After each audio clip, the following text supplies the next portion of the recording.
What's up, Pokemon Go trainers? Welcome to Lured Up, episode 35. 35 episodes? 35 wow, episodes. That's like crazy. Today's Sunday, June 10th, 2018. Last episode came out this morning. That was crazy. It was a bad week. It was late. Sorry about that. Sorry, guys. We had held off on recording because we were waiting for some post-adventure week news to break. That never happened. So we recorded like 2 days late. Then I was like 2.5 days late on the edit. And it was like the Water Festival. Everything happened so fast. So sorry about that. But we're going to get caught up on this week's episode. Today's show is going to be brought to you by patreon.com/gottawatchemall. I want to give a big shout out to our show supporter tier patrons Terry, Keith, Matt, Brittany, and new patron Jessica. What up, Jessica? And also joining up on the Discord tier, Carrie. Thank you so much. Yes, Carrie. So we have another. So Melissa's in the Discord now. And we've created a room called the Internet, and it does not let you down. It's wild. Dude, I don't know what you're talking about. So the other day, let me give a quick recap of our Discord right now. So it's very active. It's awesome. We're having great communication and lots of back and forth. It's a really good time. But Melissa, who was hesitant to join Discord to begin with, kind of. I don't know. Something happened, and all of a sudden, she's using Discord all the time, right? So we're going back and forth, and we're talking all this smack in the internet channel, in the special internet channel, and I'm at work, she's home, and in Discord, when someone's typing, it'll show you, like, this person is typing. So her name on Discord, Super Sweet Miss, which we have to turn into the internet. I see it, like, hung up on the thing saying, Super Sweet Miss is typing. I'm like, she's either, like, fell asleep and is holding a key down, or she's writing a freaking novel, right? So I'm like, we're going back and forth, and it still says Super Smooth, and then all of a sudden it's like, wadoosh, like a freaking 5-paragraph rant. I was like, and here we go, the internet in all its glory. So Discord is a lot of fun. $1 on our Patreon will get you access to our Discord. Thank you so much to all our current patrons. We really appreciate it. Yeah, it's a lot of fun, even though awesome. Jersey J gets upset when I spend my dust unwisely. Sorry. I was telling you, it's like Adam will get that 100% Caterpie, and he's like, I'm gonna power it up all the way. It's like, oh man, I would kill for a Caterpie because I would evolve it to Butterfree, obviously, but then you'd have to let it go and cry. No, right? All right. One more thing on the Patreon, we have the executive producer tier. I'm kind of beating this drum the past couple of weeks. We're looking for someone to step up at our EP, executive producer tier, $25. You'll be credited in our description of every podcast, on our YouTube, on our website, all that good stuff. And we'll also have some roundtable conversations for input on the show. So we're looking for someone to step up and do that. If you're interested, check it out. All right, on today's show. Hold on. What? Ken, you're Ken. I'm Adam. Oh, yeah. yeah. And Melissa's Melissa, right? I did that again. I did that last week, too. You forgot to introduce us. Damn. I got to actually put that into the notes so I could follow the order of operations. Yes. Yo, man, son's too hyped. I'm too hyped. Hold me back. There's just a waterfall of, events going on. There is. Oh, look at you. Adam. Water fun. We are going to talk about the Water Festival that has returned, 2018 Water Festival. We saw the same thing last year. This is when they first had announced Shiny Magikarp. So it was a lot of fun last year, and we're going to break it down, everything that comes along with this event. There was a teardown of the 0.105.1 APK, which is not too far off from the 105.0, but there's a couple little tidbits in there. Adam's going to go into talking about the gym defense meta, and there's GoHub put together a nice article that kind of talks about the importance of how to choose gym defenders and maximize the right Pokemon. And when it's all said and done, since Legendaries are out of the mix, you get a chance to actually utilize and experience and use Pokemon that you may not normally use when you're an attacker. So, get that diversity in your Pokemon usage. I want to give a shout out to Pope Dave. Pope Dave is the top Pokemon Go streamer. He's a Twitch partner. He was scheduled to come on the show this week, but had to postpone. He had an accident, broke his feet, broke his heel, had surgery, all this crazy stuff going on. So we'll talk about it in a little bit more detail as we get into the show. But I definitely want to give a shout out to Pope Dave. I'll leave all his links in our description. Make sure you check him out. And then we have a very creative battle party that we'll end with. There was a raid boss shakeup with the Water Festival, and Sharpedo is now a raid, so not a very meta-relevant Pokemon, but it's a entry-level solo raid. So we're going to talk about how to put together a fun party and we're going to exclude legendaries. So we're going to build a non-legendary solo raid party for Sharpedo, and we're going to put the challenge out to our community to see if you guys can build a battle party and take this thing down without the use of any legendaries. All right, the Water Festival. Adam, how's this been for you? Have you been out to play? What's going on? What's your shiny status? Break it down for me. Okay, shiny status is no Shelder and no Kyogre. So far, I've done 4 Kyogres, and out of the first 3, and I've done 3 with about 18, 19, 20 people. So they've been seriously large groups, and the first 3, not a single shiny. Yeah. And then the last one I did was at the EX raid location or whatever, and that 2 accounts that have not even received their Kyogre. They were 0 for 9, and then they get it. They both got the shiny, and I'm like, is that a coincidence? So they both got shiny, and they were both for Dex. So their Dex Kyogres were both shiny. That's legit. That's dope. Yeah. That's awesome. And like that's the really freak cool. out level was intense, and it was awesome. Yeah, I bet. I would have been losing my mind. Yeah, it was a loud, like, I got it, it's a shiny, like freaking out. It was awesome. That's so cool. That's the best feeling. So far it's been good, because last year, this is when I came into the game, or I came back into the game. So I missed when everybody was getting shiny Magikarps and stuff. So hopefully I can get something out of this event, because I'm still without a shiny Magikarp.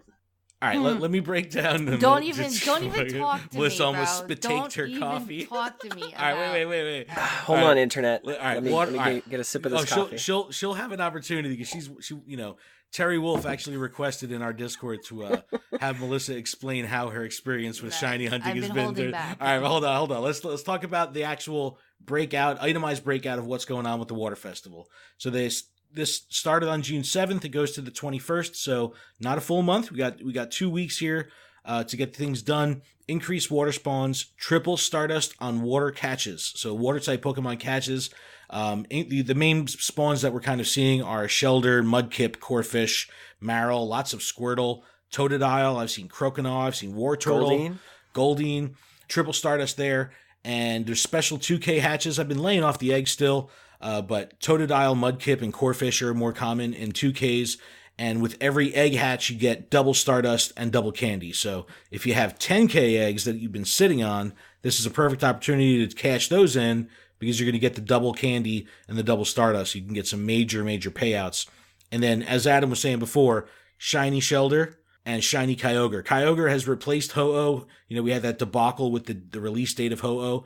So that went away on the 7th. When this took over, Kyogre was replaced, so now we have Kyogre running to the 21st. Now, I was talking shit last week saying they can't recycle a raid boss here. They have to do something new. It's got to be the Reggies.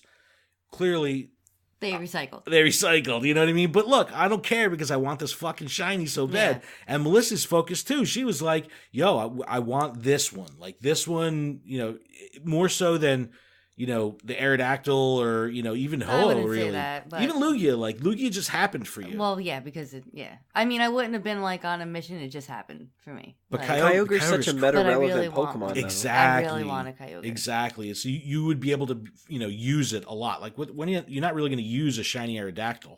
You know what I mean? But hell yeah, you're going to use a shiny Kyogre. And shit, I use Kyogre all the time. Like, even when it's just boosted from weather, and it might not even be like getting a type advantage. Kyogre, because the attack is so strong with Waterfall, Hydro Pump, it's so relevant. But we also have field research that's related to the water event. So water-based field research. Remoraid can now be a Ditto.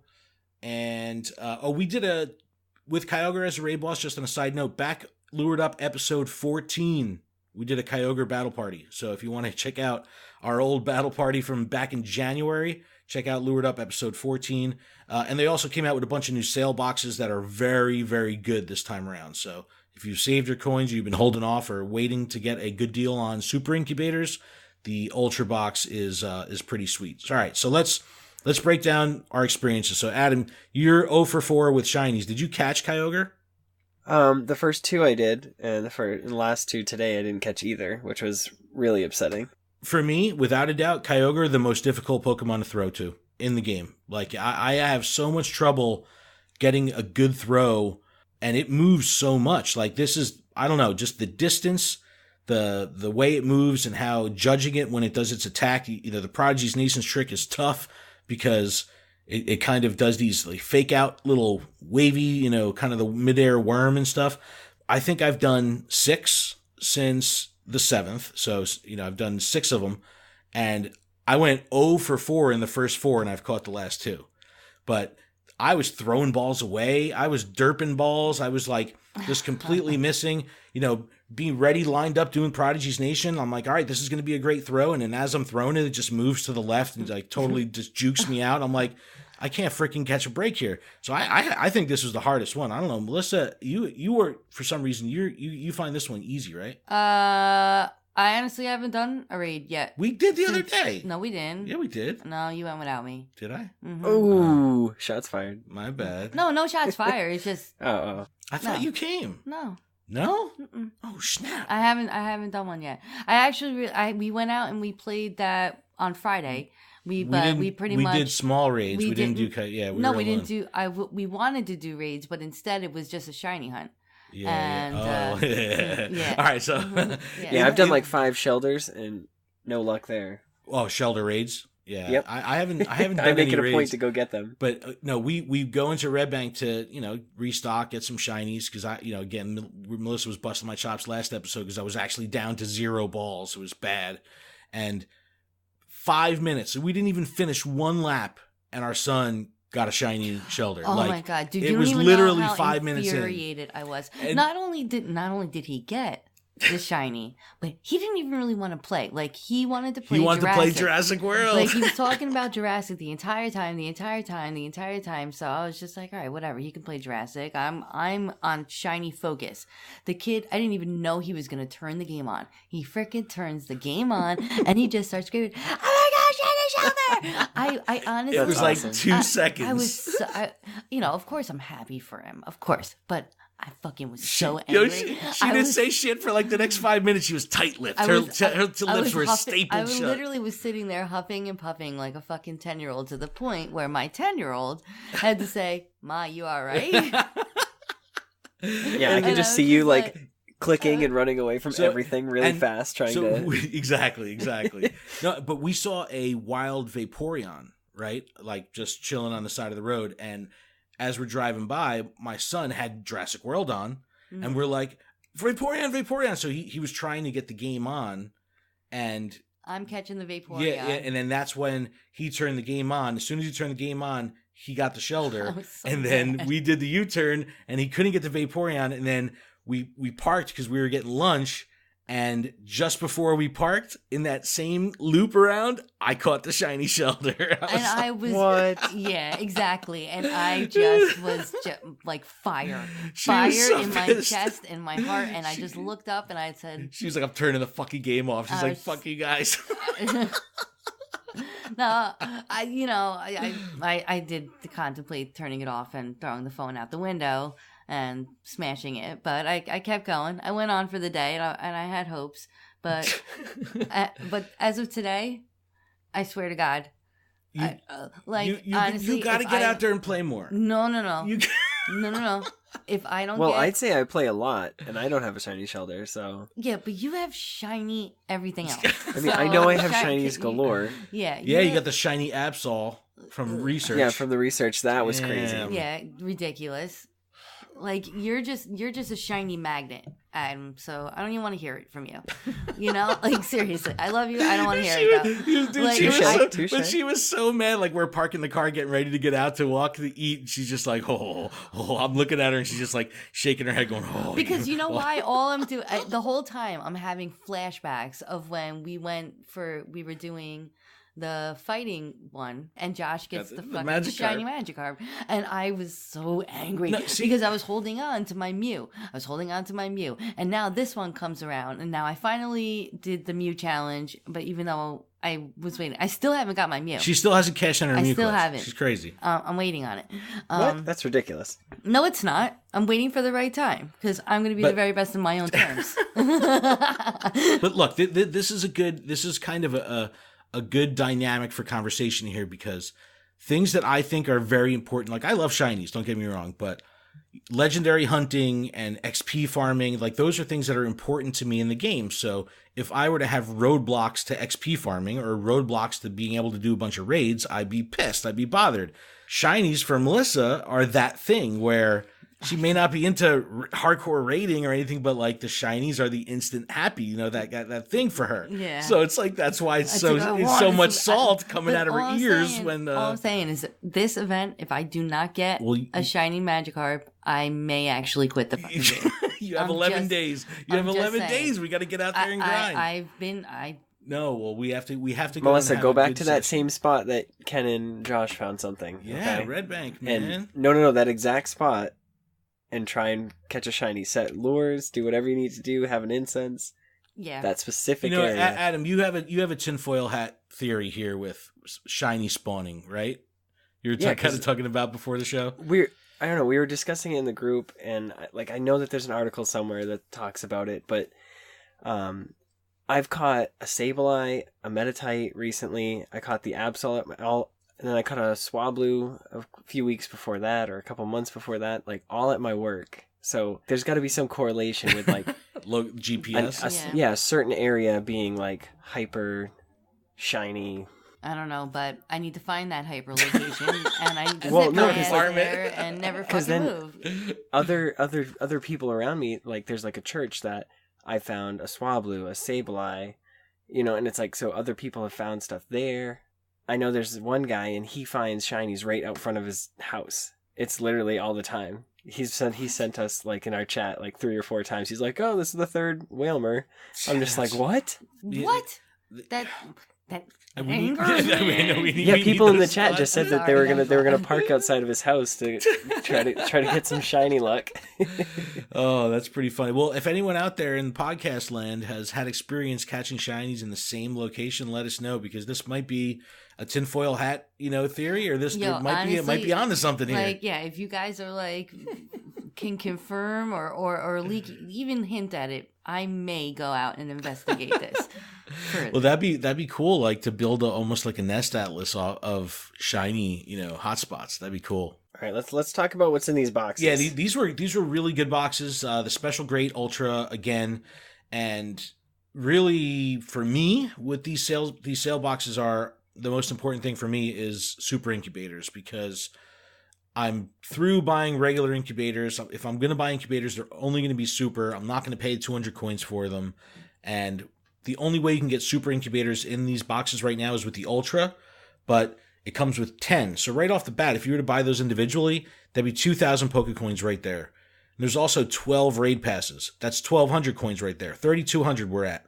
Plus 12 incense and 18 star pieces. So we're talking 3,500 Pokecoin value here for 1,480. So the value is probably in that 60 to 70% range on the Ultra box, and that's the one I'm going to be going for because I need super incubators. I still have a shit ton of raid passes, more star pieces than I would possibly need. The incense now, I'm on the incense tip because I've been running the Go Plus so hard.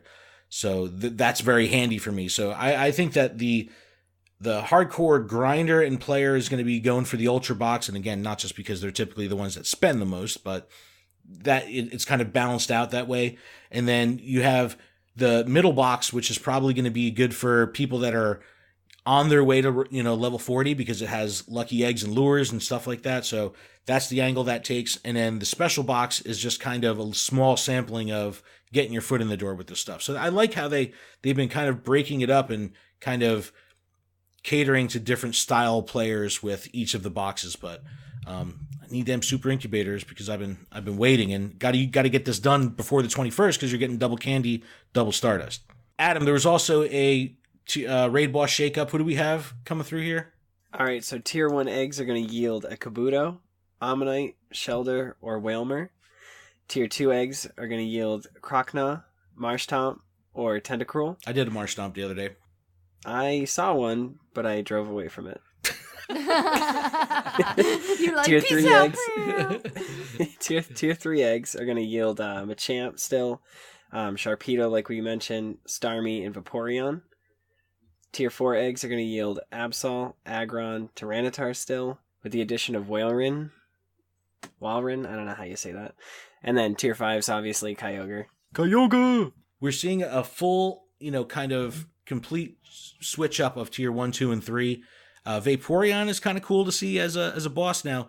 I have not ever gotten great Eevees in the wild. In the beginning, Eevees were so common, but I never really got a good one. So this is actually a really good opportunity to get a good Vaporeon, and Vaporeon is like Old Faithful. So, this could be a good opportunity if you never had a good Eevee. And Vaporeon has a strong HP, and he's tough to take down. So, and outside of the original, naming convention to force a Vaporeon, you could have a good Eevee and want a Vaporeon and then end up with a Jolteon or something. We were talking about 0.105.1. This was the main update that was post-Adventure Week, so this came out just recently. And there's not much going on in here that was extra from, that big giant update we had with the 105.0. They did add a sound effect for SmackDown. And one of the other technical nerdy things, the entire meta data of the game itself, the actual game data, the size of that file overall has shrunk, meaning they're able to retain all the functionality of the game, but now utilizing less space in the game master file, which then translates to less resource usage on the user side. So smaller game, more efficient game, the game's going to run better and use less resources to do so. So that's kind of cool. That's something that's transparent. You don't really know unless you're looking at like a teardown, like GoHub has done here. And that's pretty much it that was in this 105.1. My guess is that this is just the last update that we'll see before Community Day. Then once Community Day comes in, SmackDown, comes out, then shortly after that, we'll get the, either 105.2 or something beyond that that'll have some more significant updates. So not much going on in this APK, but the game is consistently moving along. I am absolutely okay with these tiny little updates. It just shows that the game is staying fresh and staying on top of itself, which is a good thing. It's a great thing. All right, Adam, I know this next category interests you a lot. GoHub put together a really nice article about the Gym Defender meta and kind of how to properly approach gameplay from a gym defense position. So we talk all the time about battling raid bosses and, not even so much with being a gym attacker, but we typically would talk even less about being a gym defender. So I know that you really have a good, keen kind of approach to speccing out your Pokemon as defenders and using specific Pokemon in certain scenarios, which kind of goes in line with what this GoHub article is all about. And I know a few episodes ago, maybe like 20 episodes ago, I remember I talked about, I wanted to have like the ideal, gym. And this article is pretty much saying like, this is how you can make it ideal. And they talk about how, normal types are the best defenders, just straight off, for being, quote unquote, the tanks, because they can take as much damage as possible. And only one weakness. And only one weakness. So you've got Blissey, Chansey, Snorlax, and Slacking. And I've got 100% one, so the second I take over a gym, Blissey's going in. And then that's like the jerk of the group, it's like he's like freaking Blissey, damn it. Okay, who put that guy in there? That's the thing. It can deter people from approaching the gym even without them battling it. Just because they see a Blissey, they're like, I don't even want to deal with that. Yeah, I remember when it was the old system and you'd see like 3 Blissey's in a gym. Oh, screw that. I remember the 10 Blissey gym. Don't even. Like nobody had it back then, so that was intense. Okay, so then. Hold on a second. Hold on. Why did you do that? I love it. Why did you do that? Melissa had the Mew shirt, the Avatar shirt, up on the screen, and she was pretending to press the button to buy it. I just reached my hand across and tapped it like. You totally so spent my Poké coins. Yes. Okay, you owe her some Google Play. I'll owe you shit. Oh. Oh, it's funny. Sorry. All right, I'm sorry, Adam. I'm sorry. Well, that was really no worries. I can't. No, now you're cute. No worries. It was worth it. Yes. All right. Good. Sorry. So then, with these Pokemon with one weakness, you have to figure out. Okay, so if somebody's going to use Machamp, because that's pretty much exactly the main counter, and it takes it down faster than anything else. What's Machamp weak against? So something like Psychic. So you want to have like Alakazam, Espeon. Right. Right. Metagross. And then it's like from there. What's the Psychic weak to? Yeah, what's the Psychic weak to? So the Psychic weakness is Bug, Ghost, Dark. So what do you got for Bug and Ghost and Dark? And I mean, you've got Scissor, and Scissor only has one weakness, which is Fire. So it's like, then you can throw Vaporeon in, and then Vaporeon or Wailord, both of those are water types, so you can abuse, like, there's so many ways to approach this, which is awesome. But it's just having that tank at the beginning is huge. And that's typically what I'll do with what I see is I'll see what's already in the gym. And if I'm with a group that's taking a gym, because I do have a pretty strong Valor, the Valor players in this area are very gym focused. Like we'll do like town-wide sweeps and stuff like that. So when we're taking gyms together, sometimes we'll have the themed gym where we'll just be kind of cool with colored Pokemon or, flying Pokemon or something like that just to be cool. But when we're actually trying to build and hold a gym, like if it's an EX location or something like that, that's exactly the strategy we take. We'll start with the tank, which will always be the Blissey or the Snorlax, and then go from there with the fighting defender, then the psychic defender, then the flying defender, and with a water type, and then all that stuff, and then you create this diverse. So it's like typically most gyms, I can just bring a couple of Machamps, a couple Tyranitars or whatever, and just run through the gym like no problem. But speccing out your defenders like this kind of forces the person to think about it, and that might be a deterrent alone, where they're just not even going to mess with it because it's too diverse of a lineup that they don't want to have to put their thinking cap on and figure out how to how to get through these Pokemon. 100%. Yeah. No, and like think about this, because GoFest is coming up, and you know that none of those gyms are staying any single color for any given period of time. Utilizing this strategy where you're actually focused on, what Pokemon can we use to make the most out of this and keep it the longest. Because everybody's going to have to use the Golden Raz and try to hold on to gyms as long as possible. I mean, we even saw it firsthand at Philly Free Streets. Yep. The gyms were on fire the whole time. The entire time it was like nonstop. Yeah. Yeah, I remember when that Entei was going down, like the entire crowd was just there. Everybody was fighting it. Yeah, it was awesome. It was like that was really fun. But no, this was like kind of eye opening, like because I kind of was an asshole with the defender mechanism for a while when revives were short. I didn't have revive, so I wouldn't put anything of value in the gyms. I was just dumping Caterpies or Magikarps or stuff. Or no, actually, I was putting like Pidgeys and whatever stuff I knew that I was just going to evolve and transfer because I didn't want to have to waste a revive on it. But now that revives are back in flow, I've kind of put more of a focus on how can I hold these gyms just because I want to start reinforcing the time defended statistics. So I'm kind of looking at stats that I weren't relevant to me before. Now it's like, all right, well, I just want to build up the time defended. Right, and I'm looking at certain Pokemon right now, and it's like Scissor, so its only weakness is fire. Quagsire, his only weakness is grass, and Ampharos, his only weakness is ground. So those three Pokemon are ones that like I want to like try to find and get a really good one now. Yeah, because they're gonna have, an easier time kind of holding their own against a variety of Pokemon because they have that limited amount of weakness. So I would say, I'll put a link in the description, but I would say study the type chart.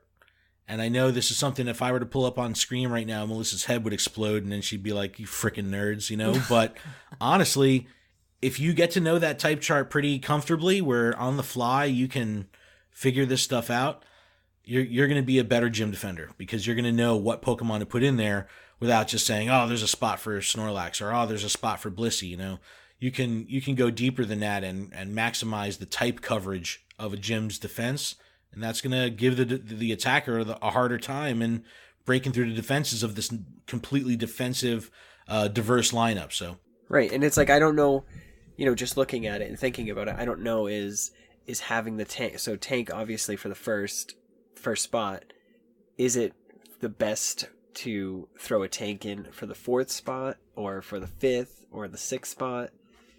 With all these different type attackers in between. Well, wouldn't you want a tank as an anchor? So yeah, okay, that makes sense. Because then it would take longer, like then people who have guys in the gym now have more time to feed berries because it's going to take them longer towards the end. But it's last in, first out. So if the gym is gray and you put a Blissey in there and then 5 additional Pokemon, the Blissey will then attack last. So you want to make sure that you're putting your tank in the gym first, because that will be the last Pokemon battled in the string of 6 Pokemon battles. So I would typically think that the average attacker is going to last 3 battles, if you're battling high CP, good Pokemon. Because there's typically always an advantage to the attacker, because the defender is just going to slowly, it's not going to be the most efficient. It's not defending itself. And the use of fast first charge, like the blend, is just, it follows a pattern. But I don't know. It's just, I think that there's ways to kind of really manipulate this to your advantage. And it's a whole nother dynamic. So learn those typings. No pomegranates. Oh my God. No more pomegranates. Oh man, but yeah. So and have fun with gyms too. Don't make it always about business. It's fun to do like a evolution gym, or I saw all pink gym the other day, which is pretty cool. That's fun. So it had like shiny Ampharos, Clefairy, Clefable, all that kind of thing. Love Disc, like that kind of thing. All those themed gyms, that's really cool. Yeah, do a Christmas theme. Do Christmas Pichu, Pikachu, Raichu. Do Delibird, of course. Mm-hmm. And then what are 2 other ones that we could use? Pineco, that could be like a tree. Yeah. Christmas tree. What else is there? Oh, and then Stantler for a reindeer. There you go. See that's perfect. Yeah. That's kind of cool. You're so creative, Adam. I love that. I just thought about that too. I love that. Gym defense meta. I think it's an interesting topic, and something that often gets overlooked. And when you're, like I said, with GoFest coming up, it's going to be important. It's going to be the way that you hold down a gym for longer than 5 seconds. And to be completely honest, it's like I'm typically Do you even want to bother doing that? Trying at GoFest? Hell yeah! If there's going to be all I'm raids. saying is hold on to your golden res. Yeah, that's the thing. I have 350 golden raz right now. So when I'm putting guys in gyms, a lot of the times I'm sniping them as I'm driving by. So it's like I don't have the time to like select the Pokemon, so it's like whatever I'm tapping on. So it's like whatever's in the 9th position, because that's where the putting the gym button. Yeah, that's where your thumb lands. It's right where that's what I'm saying. That's right where the button is. That's where your thumb That's what I'm saying. The Pokemon in the 9th position, like that'll end up going in there. But I'm definitely guilty of just being all right. I'm going to drop Blissey or Snorlax or Slacking in there just because they're CP hogs and. Try to intimidate people like that. But I don't know. I think this is pretty cool. And, once we start having a lot of Pokemon, you could spec them out differently, because the best offensive moveset is not always the same as the best defensive moveset. So you can get some extra diversity out of there. So Adam, good job. Thank you. I tried. All right. I talked about at the top of the show, Pope Dave was going to come on. And I just wanted to tell his story a little bit. So Pope Dave is the number 1 Pokemon Go streamer on Twitch. He's been doing it a long time, and he's done some crazy stuff, and he's got a great following and a great community, and he's a Twitch partner. And he was out streaming not too long ago and was kind of just weaving through the town. Like, he's a foot soldier, and as he's walking around, he sees a fence. He goes to jump the fence. The drop on the other side of the fence is further than he thought. Lands on his feet the wrong way. Breaks both his feet. I can't believe that. Yo, crazy. Like a freak accident. Like just absolute madness. Could you imagine just being stuck there so with two broken feet? He gets himself to the hospital, and I see a tweet from him, and he's like, oh, shit. He's just like, I think I got 2 sprained ankles. No big deal. And then the next tweet is heavy duty, and he's like, yo, I'm fucked. I broke both my feet. And it was like hearing it in his voice, like, I've been following this dude for over a year, watching his content, and then I'm hearing it in his voice that, like, this is this is pretty significant. Like, this is real.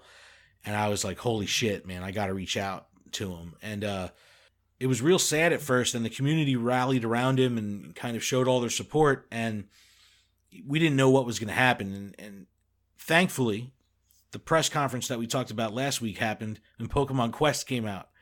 So he could play Pokemon Quest from home and stream that. So he's got something. Silver lining. Silver lining there. So he has stuff to stream, and I've had a great time, and I've learned a lot watching him stream Pokemon Quest.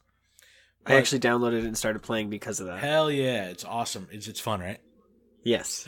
Then he, we're in communication, and he's like, yeah, I should be available Sunday night.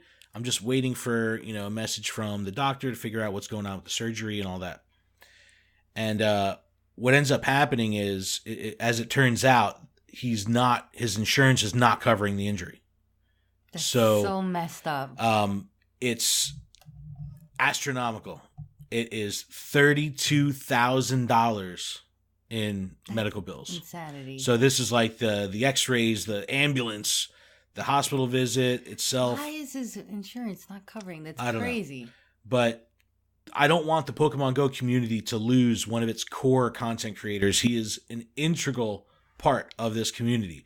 So I'm going to leave a link in the description down below for his GoFundMe. He's got a $32,000 goal on there. I would appreciate it if everyone would check it out and give if you can. What we're going to be doing here at the channel is we're going to be offering the next 3 months of our Patreon funds. We're going to be donating to his recovery. So we would hope that everyone would check it out and get involved because, the community needs something. This is an opportunity to give back to, these content creators that work so hard for, have such love for this game. This is an opportunity for us to give back. So check it out. He is going to be coming on the show once everything is said and done. He will be coming on the show. So stay tuned for that. But in the meantime, let's reach out and show Pope Dave some love. Show some support. Subscribe to him on Twitch. If you have Twitch Prime, if you have Amazon Prime, you have Twitch Prime. A lot of people don't know that. Twitch Prime gives you one free $5 subscription to any content creator a month. But if you don't proactively go in there and do it, it's a user to lose it. It just gets recycled back into your, $5 that they're going to keep additional from you from your Prime, membership. So if you've got Amazon Prime, link it up. Give Dave your subscription, re-up it every month. It's an easy way to show some support that's pretty transparent, and people might not even know that you have that ability to do that. I know a lot of people have Amazon Prime. So sign up for Twitch, show Pope Dave some love. All right, Sharpedo, Solo Raid Guide. This is an interesting one. I haven't seen one of these yet. I've only seen a couple of the tier 1s. Like I've seen Kabuto, Ammonite, Shelder. I saw Marshtomp, I did. We saw Starmie and Vaporeon this morning. Me and my son did a Machamp today. Whaleren I've seen. Tyrannitars are like non-freaking existent. Yeah. It's like now that, we were talking about this last week. We did a Tyranitar raid guide. I want to do more Tyrannitars, and they're just non-existent. They're going to freaking put Whaleren. Listen, you guys were saying this as I'm like doing a Tyranitar raid, and then everybody's like, we're going to the next one. And I'm like, another Tyranitar? Yeah, I'm like, they're out there. Like I was just watching the Discord. And I've not seen one in my Discord in forever, and I'm on top of that. We do the thing where we have roles set up for specific Pokemon. So we have the @Tyranitar. I'm subscribed to that role. So if anything goes on with Tyranitar, I get tagged in it, and I haven't been tagged. So there's just nothing going on. But Sharpedo, on the other hand, is just I'm really looking forward to seeing this as a raid boss, just because it's such a strange looking Pokemon that I want to see it all big. But it's a water dark type, which is a unique blend. Tier 3 raid boss, 13,989. GoHub has it ranked as an easy to medium solo raid. So this is going to be an entry-level solo raid. It's going to, where Machamp, you would have to be, pretty well stacked, or even Vaporeon, you'd need to be, pretty well set up. I think you can get away with being a little creative here, and you don't necessarily need top tier, level 40, maxed out, all that kind of stuff. So we're going to run down GoHub's best counters, and then we're going to put together a battle party for Sharpedo solo, but we're not going to include legendaries. Whenever it comes down to raids and raid guides, the best counters are pretty much legendaries. It's going to be Tyranitar, Machamp, and legendaries. So I want to build this stuff out without any legendaries. But best counters are going to be, it's weak to bug, electric, grass, fairy, and fighting. So plenty of diversity when it comes to weakness. It's boosted in fog or rainy. It's not really meta relevant. Don't worry. The 100%, if you're interested, is 1134 as level 20 and 1418 as level 25. So level 20, 1134, boosted 1418. The best counters per GoHub are going to be Raikou, Zapdos, Jolteon. These are the big three. electric attackers, Thundershock, Wild Charge, or Charge Beam and Thunderbolt. Now, then you have the fighters, Breloom, Hariyama, Machamp, Heracross.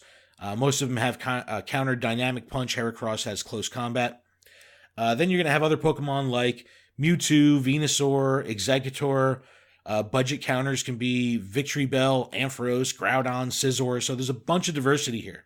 So I wanted to build a party out without any legendaries, and I think that we're going to be able to pull this off, and I want to try this. So are we not going to do Battle Party Whoop Whoop because somebody called it out? Oh no, we were going to. Okay, we were just waiting for Ken to be like Battle Party. So we'll you know what? In regards to the Battle Party Whoop Whoop, so we got some reviews on iTunes, and we'll talk about them in a minute. But in the first review, the guy's like, "I love battle parties, whoop whoop," and in the second review, it's, "I love battle parties, but I could do without the song." So it's like, oh. And Adam, didn't somebody reach out to you about the battle parties too? Yeah, no, and I got a private message on my Facebook, and somebody was like, the only thing that was said was "battle party, whoop whoop," and I'm like, I don't know how to respond to that. Like, you don't respond to it at all. From a random person. Yeah, that's so funny. All right, you know what? We are doing a battle party. Ooh, ooh, battle party. Ooh, ooh.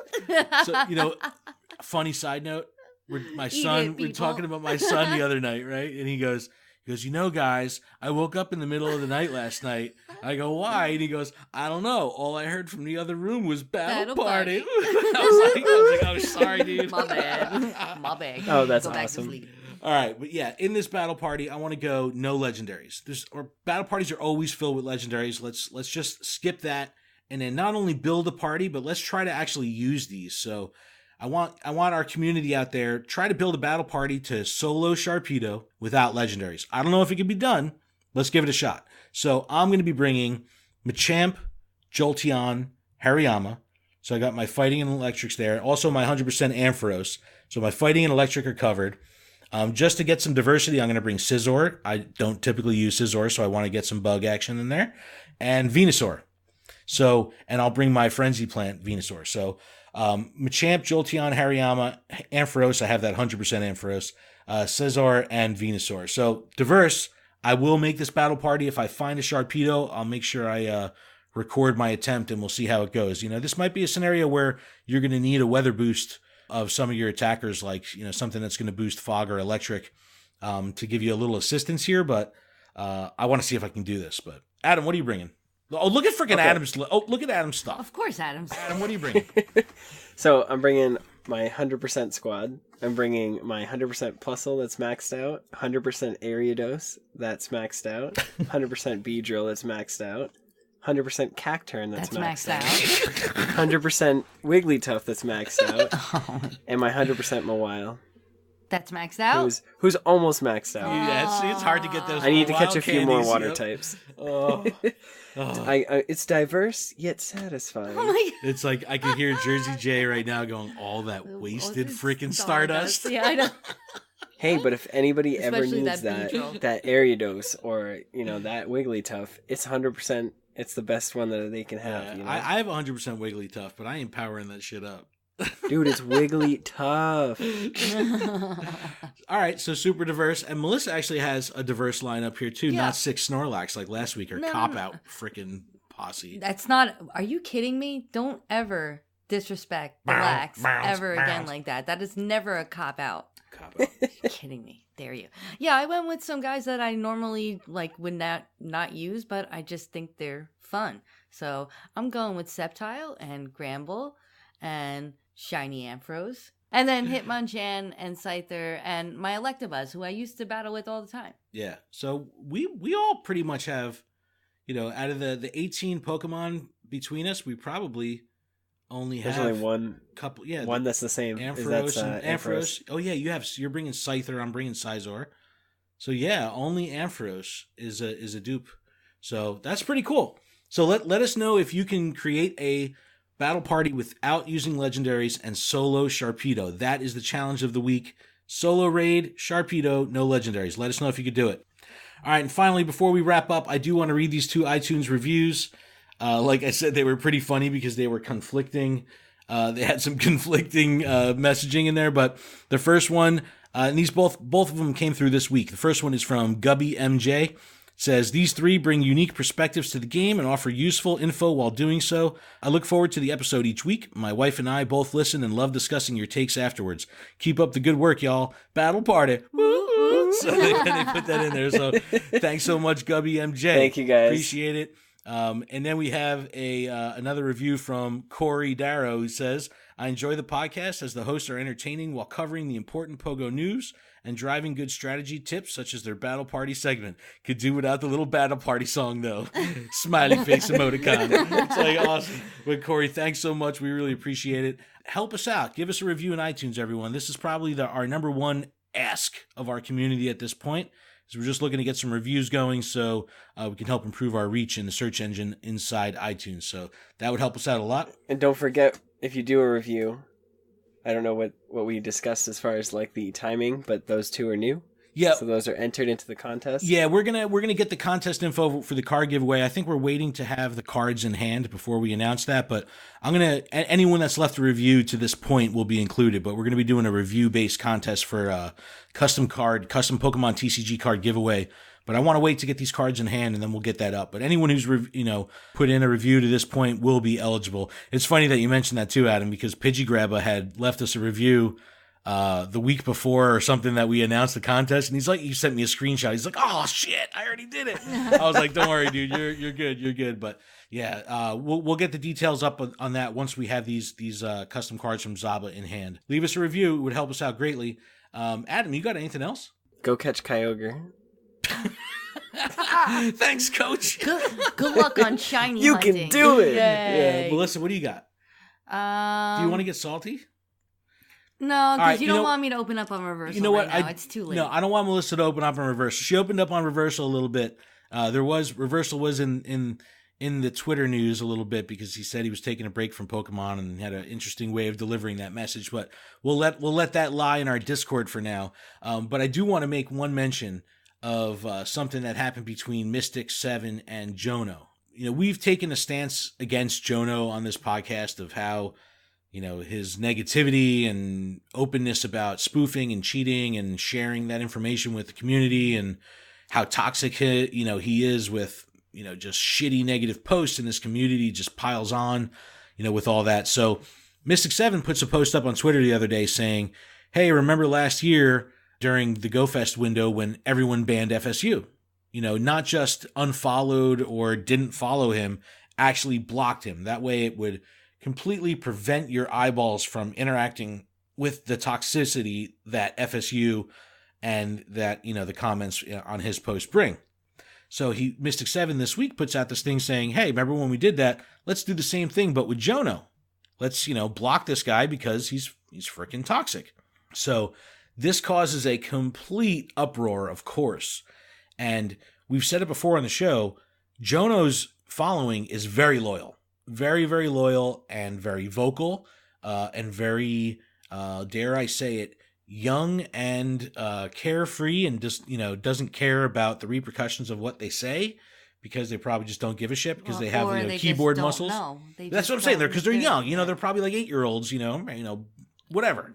I want 8-year-old fans. I'm not saying that's a bad thing, but when it comes to the toxic, negative, internet muscles, when you're a little kid that doesn't think twice about, giving someone like a death threat or something stupid, it goes very deep. It goes, that rabbit hole can go very deep. Melissa's biting her tongue. Yeah. She's like chewing her fingernails right now. But no, so, you have this thing where you've got Mystic 7 and the right side of Pokemon saying, yeah, block this guy. He's an asshole. He's toxic. Now, I'm not going to block him. No. Because I want to be subscribed to the bullshit. And from a selfish journalistic perspective, I want to see that because I want to know what's going on. If this was a perfect world and I wasn't a content creator, I'd say, all right, yeah, let's rally behind this and block him. But I kind of want to see because he then, launched this anti-Mystic 7 campaign and again started like talking shit about, you're uneducated, taking pot shots about his family and, where he gets his money from. And it's like, buying fans. It's like, it's just so screwed up. But I don't know. I don't know where I was going with this, but it's worth talking about because it's happening in the community right now. But let us know how you feel about this. Is it worth blocking these people on social media? I kind of want to see how I feel. How do you feel? How do you feel about it? I feel like he doesn't exist. I don't need to block him. I don't need to worry about him. He just he doesn't it's irrelevant. exist. Yeah. He really. Well, that's the most mature approach one could possibly take to it. Well, honestly, he's stupid. Yeah, but you're not on Twitter. See, I see the shit all day long. Because you choose to see. Well, what about Holly saying like, "Don't treat me like not human"? All right, Melissa's triggered. All right, Melissa's triggered. This triggered Melissa. I knew I had to push a button somewhere. All right, you know there what? it is. So this triggered Melissa like crazy. This triggered her so bad the other day. We're sitting there. I think I was playing Pokemon Quest in bed, right? And Melissa's there on her phone, and she's scrolling. Was it Instagram you were on? No, it was on Facebook. She was on all right, she's on Facebook, and I see her just stop, scrolling, and she's just like, I start to see the trembling and the flake. I was just like, oh my god. So Melissa has. Let me preface this rant that's coming with. We love you, Holly. No, I really actually do really like Holly. Like, we met her at Philly Free Streets, and she was super sweet, and we did the raid train with her. Yeah, I loved how she interacts with her fans, and like, we really, really do love her. We really do. So please, just understand, I'm a salty bitch, and I'm a Sour Patch Kid. I'm mean at first, and once you get to know me, I'm sweet. So. Yeah, deal with it. All right, so why don't you read her post? All right, so her post says, I try not to let negativity affect me, but people are starting to treat me like nothing more than a Silph Road badge. People come to me demanding a Silph Road handshake without even saying hello or introducing themselves. All they want is my badge. All right, wait. Wait, what do they want? This is we were pissing our pants. This is why we were pissing our pants. She goes, all they want is my badge, right? Don't treat me please don't treat me that way. Right? First off, she spelled badge wrong. She forgot the V. Okay. This is why we were crying the other night. I was so sorry. It was so funny. We were like, it was actually me that made the joke. It was just like we're sitting there after she read it, and I was like, wait a second, she spelled badge wrong. Oh my god! Yeah, oh my god, we were rolling. It was so funny. Again, with these content creators that build their life around Pokemon Go, you were the one who promoted coming up with come up to me and get a Silph Road handshake. If you wanted people to stop and introduce themselves and get to know you, then you should have prefaced that to begin with. You should have said, do me a favor, guys. No, hold on. I'm not done. Instead of going on Facebook and posting this, I'm feeling sorry about myself thing, she should have just said, hey guys, I know you guys want to get the Silph Road handshake. I'm totally down for that, but do me a favor. Stop and say hi first. I got no problem with it. But if you're not going to stop and say hi, See, just be real. Yeah, well, I mean, they're real life gym leaders, right? So we're supposed to battle them first to get it back. It's like, right? if you're going to get in bed with me, you got to kiss me first. You know what I'm saying? Look, but I also think, and we've seen this with how you got upset about Reversal kind of saying that he needed a break, and this, it's like these content creators, they're young. They're in their 20s. It's tough. Not spoiled. A little bit. It's hard a little bit. It's hard for them to express this stuff because we're so insanely hypercritical of every freaking word and piece of punctuation and all the stuff that they're using because we're like, how dare they phrase their feelings like that? It's hard to communicate when you have a large community to communicate properly like that without being ripped apart word for word. I get that, but... Yeah, I mean, don't get me wrong. I feel for her, and I totally get what I totally get what she's feeling. Like, she's totally annoyed that people are just coming up to her all the time, like, give me a Silph Road badge. But she kind of created that for herself. But instead of going on here and saying, I'm feeling like I'm just a Silph Road badge, like, she should just be like, guys, I get it. You want my Silph Road badge? That's cool. Just say hi to me first. Yeah. No, and just instead of don't cry about it. Just tell them what you need and let it be out there. Okay. Same thing with reversal. Don't fucking come out there and cry about it and bullshit like that. Just come out and say, guys, I know I'm a content creator. I know I've been doing shit every day for whatever. Right now, I'm going to take a break. All right? Cool. You guys like me? I know you like me. You're going to continue to like me because I'm going to continue putting out the stuff that I put out. You're just going to have to wait a little bit. Yeah, he's allowed to have a vacation, right? Yeah. Like without, But that's the thing. Of course he's allowed to have a vacation, but I think the way he delivered the messaging, it took a lot of people by surprise because it kind of guilted the fans a bit. 100%. I don't even donate. I'm not even a patron to him, but if I was, I'd be pissed. I'd be like, what the fuck? What are you talking about, bro? But it's hard for these guys to communicate with the community, man. This is a tough community to be a part of, and that's why we're ultra fortunate to have this freaking kick-ass community around us. Yeah. We appreciate it. Yeah, man. The podcast really community is awesome. Super tight. Yeah, because I'm not like hyper focused on like training my guys or hitting level 40. Like I'm like stressed out about hitting level 40. I'm purposely like not evolving Pokemon and like I don't know. Like I have my box at 1,490 right now. I can't even like go on a catch spree because I have so many Pokemon that I need to like sit and be like, okay, I'll keep that one. I'll get rid of that one. Yeah.